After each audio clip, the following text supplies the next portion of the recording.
Now, our guest tonight was a war baby whose career began in black and white,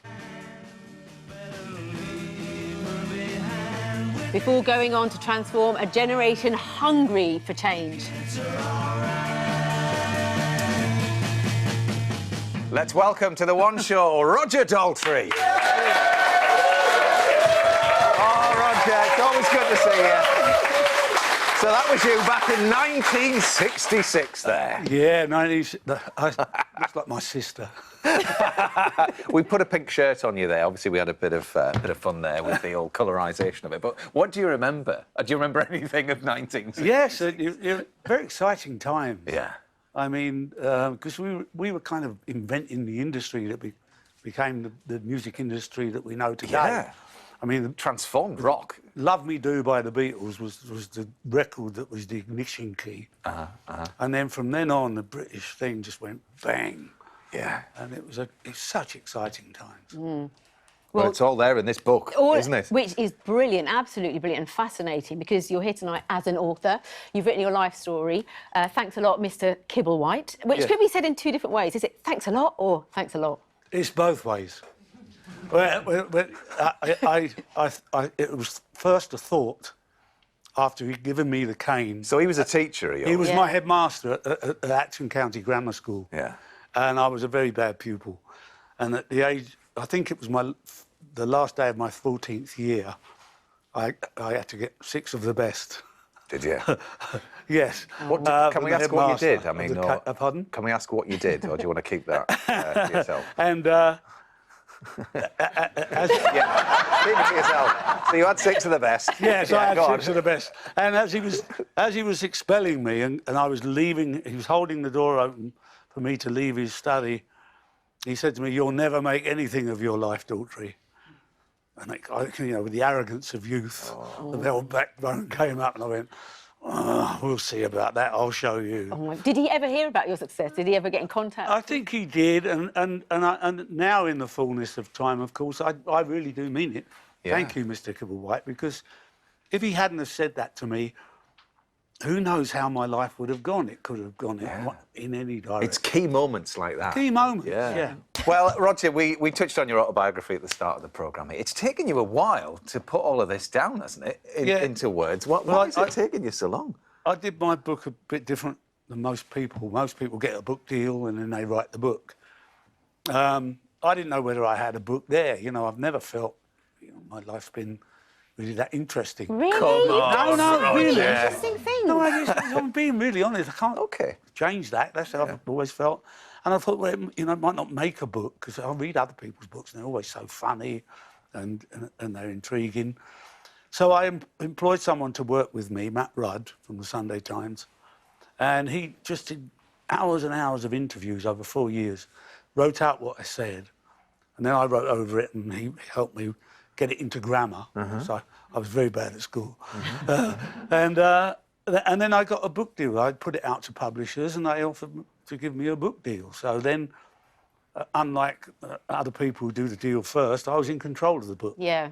Hence the title, because most biographies, they just have your name, the biography, How dull is that? Well, we talk about when we talk about the book, there's so many anecdotes in it. There's nothing to worry about. It's funny, it's emotive. There's so many interesting stories. But what is really interesting is how, although you weren't the best student and you left under a cloud, you found yourself jobs where you could pursue your love of music. Exactly. I made it work. It was a lot of work to do it, but I made it work, and my work ethic was good, and I did get lucky. Everybody gets lucky. You have to be lucky in this business. There's a certain amount of luck, but we also had the talent, and I got the good luck of finding the other 3 members of the band. Yeah, Pete Townsend, John Entwistle, Keith Moon.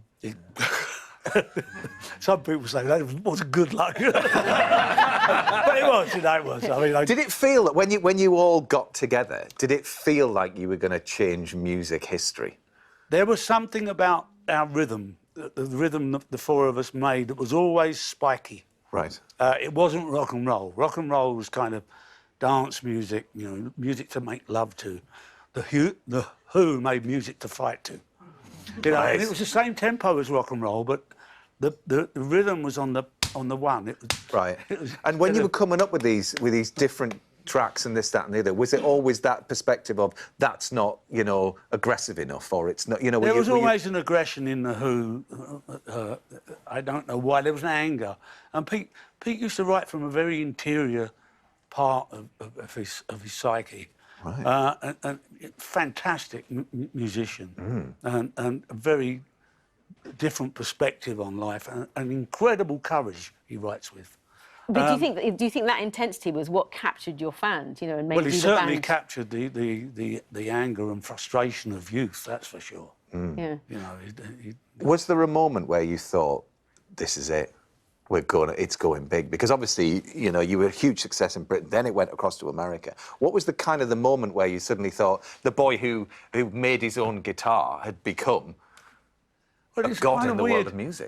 I think the first time was it was 1969, and we just released Tommy, which was the first rock opera, and it had started to gain an audience, and we turned up in somewhere in Illinois, in the middle of nowhere, and it was like the corn was as high as an elephant's eye, and it was one of those kind of places, and we drove for miles on these dirt track kind of roads, and we turned up at a stage.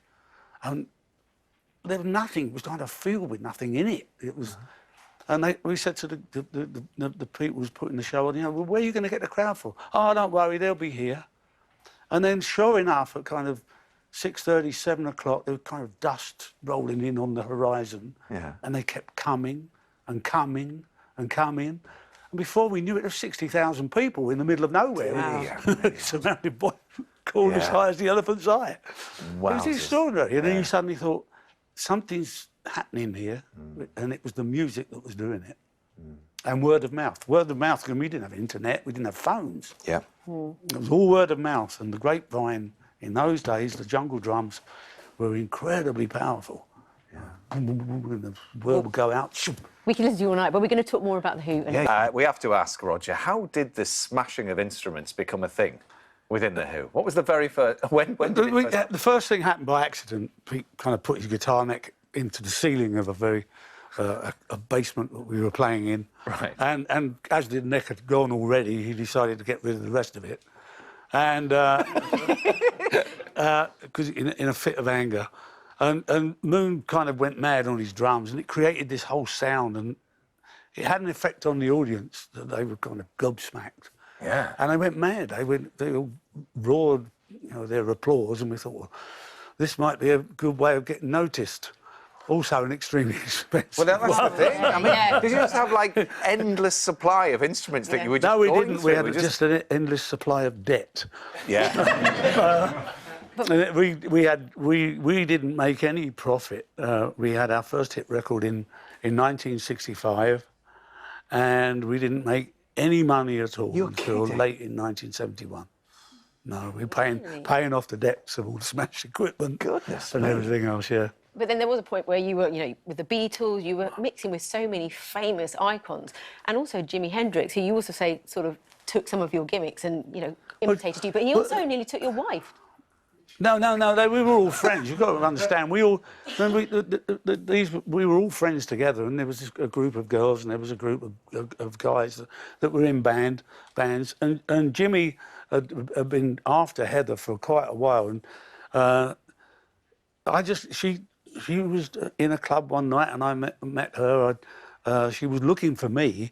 So she wanted you, not Jimmy, then? No. She was looking for me because her friend was about to give birth to a baby, and I had a place. I said, if she ever needs a place to live, she can come and stay at my place, you know, because we were very communal. We were hippies, and Heather said, you know, I don't want to go back to my granny's tonight. Can I come home with you? And she came home with me instead of Jimmy. That's all right. I was very happy. Wow. And we're still together, 51 years. 51 years. Let's have a bit of that. 51 years. Love it.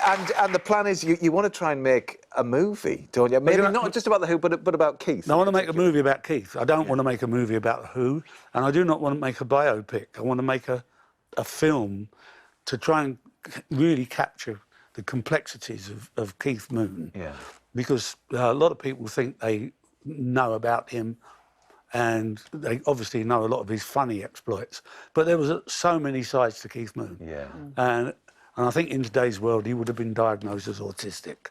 Right. He was fearless, he was crazy. Everything, every part of his personality was in excess. Well, Roger, we'll look out for that. Thank you to Roger. Thank you to Roger. Yes. Thanks a lot, Mr. Kibblewhite. My Story is out on Thursday.